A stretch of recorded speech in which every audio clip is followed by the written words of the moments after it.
O meu nome é Janete, sou professora, sou mãe de aluna da escola pública, aqui do município de Vilhena, né, no interior do estado, e sou hoje representante do Sindicato dos Professores, o Simprof. E eu gostaria de colocar a posição do Simprof em relação à questão do retorno das aulas. Primeiro, eu gostaria de deixar uma reflexão a todos que estão participando dessa audiência e também nos assistindo, que nós estamos numa audiência virtual para tratar do retorno das aulas presenciais, o que no mínimo é contraditório, né? Mas fica aí a reflexão. Em relação a alguns comentários que eu vi na live de alguns pais preocupados, né, que os filhos estão ociosos, que os filhos estão sem fazer nada em casa, que as pessoas estão indo para o comércio, que as pessoas estão indo para as festas, que está tudo liberado, eu gostaria de esclarecer que nós não podemos fazer esse tipo de comparação em relação ao retorno das aulas presenciais. Primeiro, porque o comércio e as festas tratam-se de questões que não são obrigatórias, né? São questões facultativas, as pessoas vão lá se querem ou não, elas não são obrigadas a correr esse risco de contágio por frequentar esses lugares, primeira coisa, né? Então, cada um usa da sua liberdade individual para frequentar ou não esses lugares, para optar em se cuidar ou não e tomar as suas precauções. É diferente de você liberar, né, o retorno das aulas presenciais, que aí você acaba sendo obrigado a retornar às aulas e os servidores obrigados a voltar a trabalhar presencialmente, porque os professores não pararam de trabalhar. A educação não parou em momento nenhum durante essa pandemia, que isso fique bem claro a todos que estão aqui nessa audiência, que estão nos assistindo. A educação não parou. Os professores se reinventaram. Veja bem, ninguém estava esperando essa pandemia, nem a nível de Brasil, de Rondônia, de mundo inteiro. Nós tivemos que aprender a trocar o pneu do carro andando, porque não estava previsto isso em lugar nenhum. Nós não sabíamos como lidar com a situação. E nós fomos aprendendo a lidar com isso durante o processo. Nós ligávamos na secretaria, cobrávamos da secretaria, a secretaria também, em muitos momentos, estava patinando. Por quê? Porque pegou a todos nós de surpresa. Mas a educação e os professores não pararam em momento nenhum. E eu acho muito louvável que todos aqui nessa audiência, né, que me antecederam nas falas, as autoridades, os órgãos de controle, preocupados com a educação, isso é muito importante, adorei ouvir todas essas falas. Mas eu gostaria de pontuar, por exemplo, quando o doutor do Tribunal de Contas, né, coloca a preocupação da prioridade com a educação, eu gostaria de dizer ao senhor que quando o senhor assinou o decreto de corte de gastos durante a pandemia, o senhor, inclusive, assinou o decreto que cortava o auxílio transporte dos professores, porque os professores não estavam indo trabalhar presencialmente. Porém, nós dos sindicatos pedimos encarecidamente ao secretário de Educação que retornasse esse auxílio transporte, porque os professores tiveram que tirar do bolso para pagar a internet, contratar a internet de ponta em casa para trabalhar. Os professores tiveram que trocar celulares, comprar computadores para poder trabalhar com as aulas remotas, para preencher diários, para gravar vídeos.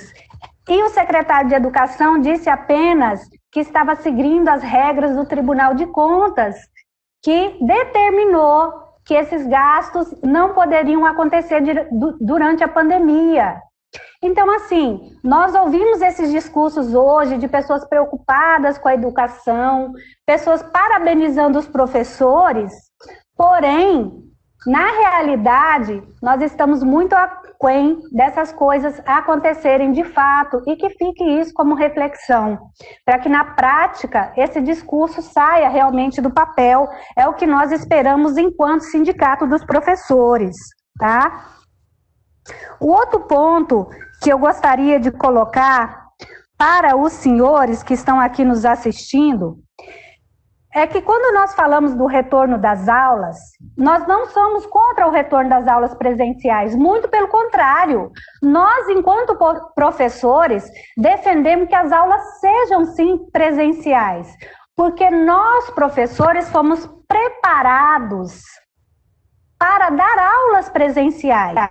E nós entendemos que os alunos, eles conseguem o ensino-aprendizado, a desenvolver o ensino-aprendizado nesse contexto presencial.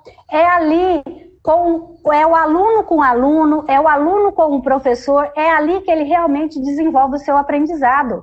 É assim que acontece. Então, nós somos favoráveis a isso. No entanto, nós estamos pensando nesse momento de pandemia, porque não é um decreto que termina uma pandemia, nós estamos pensando nesse momento num bem maior, que é a vida, que é a segurança sanitária de todos nós, não só dos professores, mas também dos alunos. Eu ouvi aqui que os alunos, é baixa a contaminação entre os alunos, ótimo, mas esses alunos convivem com quem? Com seus familiares, que podem ser idosos, podem ser pessoas de grupo de risco, e inclusive os professores também são pessoas de grupo de risco, os professores também são idosos e também são pessoas que convivem com pessoas do grupo de risco. Então, assim, nós não somos contra o retorno das aulas presenciais, jamais. Nós queremos que isso aconteça o mais breve possível, porém dentro das condições de saúde que os cientistas, né, nos dizem.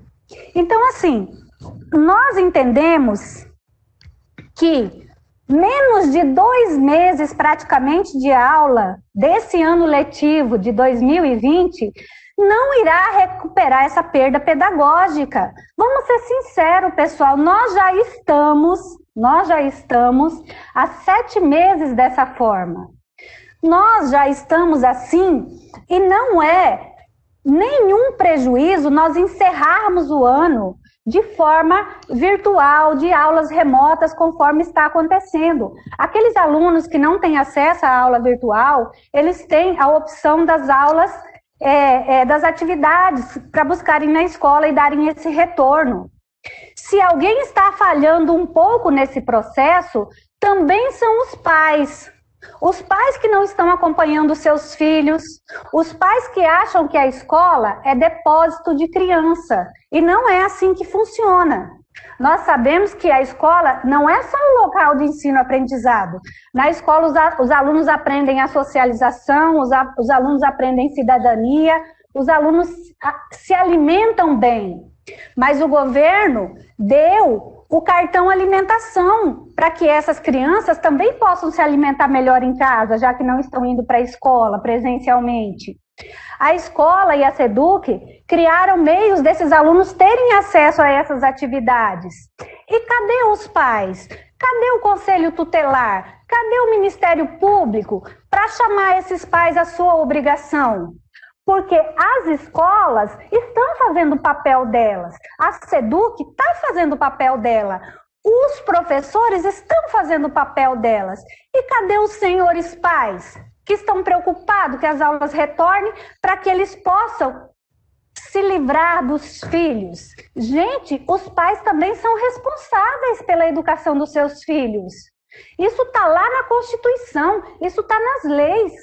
Então não joguem para cima do Estado, para cima dos pais, para cima da escola, a responsabilidade da educação dos seus filhos. Nós estamos vivendo um momento de pandemia. Não queiram colocar a saúde dos seus filhos, a saúde da sociedade nas costas das escolas. Gente, por favor, se nós estamos vivendo um momento que a curva do Covid está diminuindo no estado de Rondônia, é porque nós estamos cumprindo com as metas, nós estamos cumprindo com aquilo que a vigilância sanitária nos diz, que é o distanciamento social, que é a suspensão das aulas presenciais.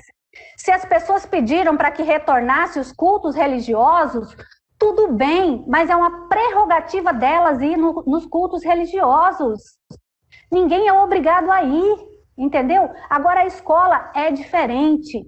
Então, por isso, pessoal, a gente precisa ter muito cautela. E é largar de politicagem, e é cada um assumir a sua responsabilidade. Nós, professores, assumimos a nossa responsabilidade desde o início. Nós não somos contra a volta às aulas, nós somos a favor, de um planejamento efetivo.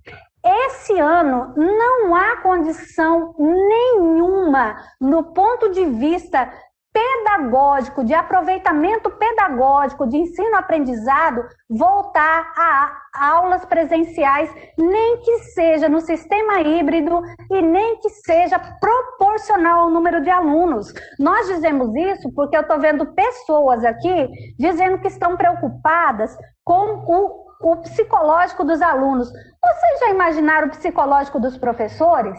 E eu pergunto a vocês acham que os professores são de ferro? Que os professores vão conseguir dar aulas no sistema híbrido, atender os alunos presenciais e atender os alunos online nas aulas remotas? Vocês acham mesmo que nós temos psicológico para isso, que nós somos de ferro? Entendem, pessoal, o contexto da coisa? Vamos ouvir quem está em sala de aula. É esses profissionais que vocês devem ouvir. Porque nós é que sabemos o que estamos passando. Os epidemiologistas, os cientistas, eles não são unânimes em dizer que esse é o momento de volta às aulas, muito pelo contrário. Nós não temos a testagem em massa. Eu perguntei em uma das reuniões para uma das representantes da Agevisa, se no caso do retorno às aulas, se em uma das salas de aulas houvesse um caso de Covid, se todos seriam testados. Ela disse que esse não é o protocolo, porque não há testes para todo mundo.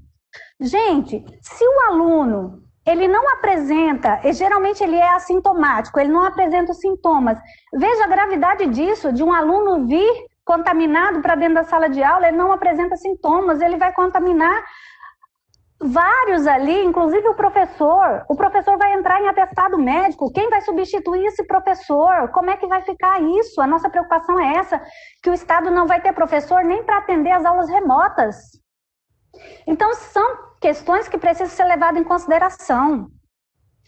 A nossa proposta aqui nessa audiência pública é que se crie, a proposta do Simprof é que se crie um comitê de retorno às aulas presenciais, para que a gente possa ter um debate para o retorno das aulas presenciais para 2021, ainda no sistema híbrido, porque nós não temos vacina ainda. Então, para 2021, nós criemos um comitê de imediato para 2021 discutirmos o sistema híbrido. E esse dinheiro que vai ser investido nas escolas agora, para esse possível retorno, para menos de 2 meses de aula esse ano de 2020, que ele seja investido em tecnologia para os alunos, aqueles alunos que não têm acesso à tecnologia, que possa ser comprado um celular para esse aluno, que possa ser comprado um tablet, porque o ano que vem, provavelmente nós ainda vamos precisar desse ensino híbrido, dessas aulas online e dessas aulas presenciais, mas esse ano não há condição.